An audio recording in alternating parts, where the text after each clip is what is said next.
Hello viewers, welcome to my channel உமாவின் கைமணம். நம்ம இன்றைக்கி பார்க்க போகிறது எங்கள் ஊர் பலகாரங்க. தீபாவளின்னா இந்த ஸ்வீட் தான் எங்கள் ஊரில் ரொம்ப செய்வாங்க. இதுக்கு பேர் வந்து ரவை பணியாரம். இது ஒரு 2-3 நாள் வச்சுருந்து சாப்பிட்லாம், சூப்பராக இருக்கும். நம்ம இப்போ வந்து இதுக்கு தேவையான பொருட்கள் பார்க்க போகிறோங்க. இது வந்து நான் வந்து இந்த ஒரு 100 கிராம் உலக்கில் வந்து போட்டிருக்கேன். நீங்கள் என்ன பாத்திரத்தில் எடுக்கிறீங்களோ அது எல்லாமே வந்து அந்த ஒரு டம்ளர்னா ஒரு டம்ளர் அந்த மாதிரி அதுக்கு ஈக்குவலான அளவு தான் எல்லாமே. வந்து ஃபஸ்ட்டு வந்து ரவை எடுத்திருக்கேன். அதுக்கப்புறம் வந்து மைதா மாவு எடுத்திருக்கேன். அதுக்கப்புறம் வந்து ஜீனி எடுத்திருக்கேன். அதுக்கப்புறம் வந்து இந்த தட்டில் வந்து ஏலக்காய் பவுடர் பண்ணி வச்சுருக்கு. ஒரு பிஞ்ச் அளவு வந்து சமையல் சோடா வச்சுருக்கேன். அதுக்கப்புறம் வந்து இது ஒரு வாழைப்பழத்தை குட்டி குட்டியாக கட் பண்ணி வச்சுருக்கேன்.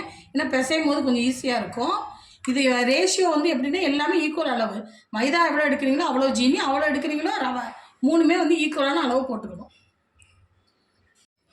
இப்போ வந்து எல்லாத்தையும் ஒரு பாத்திரத்தில் போட்டு எல்லாத்தையும் ஒன்றா போட்டு நம்ம வந்து கலக்க போகிறோம்.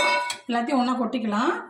ஒன்றா கொட்டிட்டு அதுக்கப்புறம் வந்து எல்லாமே போட்டுடலாம். ஜீனி, மைதா, ரவை. அதுக்கப்புறம் வந்து நம்ம ஃபஸ்ட்டு வந்து இதை வந்து நல்லா கலந்து விட்டுக்கலாம். கரண்டியில் கலந்து விட்டுட்டு அதுக்கு தேவையான அளவு நம்ம வந்து தண்ணி ஊற்றி கொஞ்சம் கரைச்சிக்கலாம். அதுக்கப்புறம் மற்றதெல்லாம் போடுவோம். மாவு பதம் வந்து ரொம்ப கட்டியாகவும் இருக்கக்கூடாது, தண்ணியாகவும் இருக்கக்கூடாது. அது வந்து நமக்கு வந்து தோசை மாவு பதத்தில் இருக்கணுங்க. தோசை மாவு பதத்தில் இருந்தால் நமக்கு வந்து கரெக்டாக ஊற்றும் போது நல்லா பந்தாக செண்டாக வரும். இப்போ வந்து ஏலக்காய் பவுட்ரு போடுறேங்க. ஏலக்காய் பவுட்ரு, அதுக்கப்புறம் வந்து ஒரு பிஞ்ச் வந்து சமையல் சோடா, 2யும் போட்டேன். அதுக்கப்புறம் கலக்கிக்கலாம். மற்றவங்க மாவு வந்து இந்த பதத்தில் தான் இருக்கணும். நம்ம வந்து ஊற வைக்க போகிறோம். அதனால் கொஞ்சம் அதுக்கப்புறம் கொஞ்சம் மாவு வந்து லூஸ் ஆகும். அதனால் நம்ம கொஞ்சம் கெட்டியாக அப்போ வந்து கரைச்சிக்கலாம். அதுக்கப்புறம் வந்து வாழைப்பழம் போட போகிறேன். வாழைப்பழத்தை போட்டு நல்லா மசிச்சு விடலாம். நல்லா மசிச்சு விட்டுடலாம். கரண்டியில் போட்டு நல்லா கலக்கி நல்லா கட் பண்ணி வச்சுருக்கிறதுனால நமக்கு ஈஸியாக வரும் முழு பழத்தோட. அதனால் நல்லா அதோட உருவம் தெரியாத அளவுக்கு கரண்டியில் நல்லா மசிச்சிடலாங்க. நல்லா மசிச்சு விட்டுக்கலாம். மசிச்சு விட்டுட்டு இந்த மாவு வந்து நம்ம வந்து 1 மணி நேரம் ஊற வைக்க போகிறோம். 1 ஹவர் முடிஞ்சதுக்கப்புறமா எடுத்து நம்ம வந்து ஊற்றலாம். இப்போ வந்து மாவு வந்து 1 மணி நேரம் ஊறி வச்சுங்க, ரெடி ஆகிடுச்சு.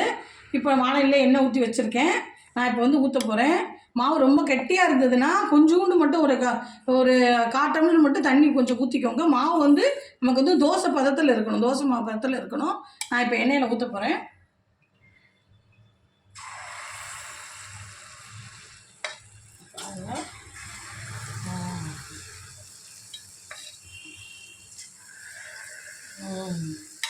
அவ்வளோதான். இது வந்து நல்லா புஷ்ஷுன்னு வரும். மேலே பொங்கி வருது பாருங்கள்.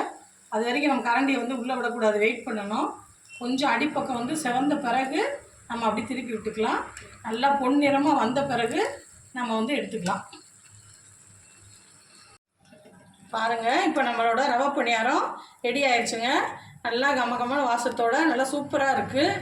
இது வந்து 2 நாள் வச்சு சாப்பிட்லாம். நமக்கு வந்து 2வது நாள் நம்ம வந்து சாப்பிடும் போது தான் நமக்கு வந்து இன்னும் கொஞ்சம் நல்லா சாஃப்டாக, இன்னும் கொஞ்சம் ருசியாக இருக்கும். அதெல்லாம் கெட்டு போகாது. 2 நாள் வரைக்கும் வச்சுருந்து சாப்பிட்லாம்.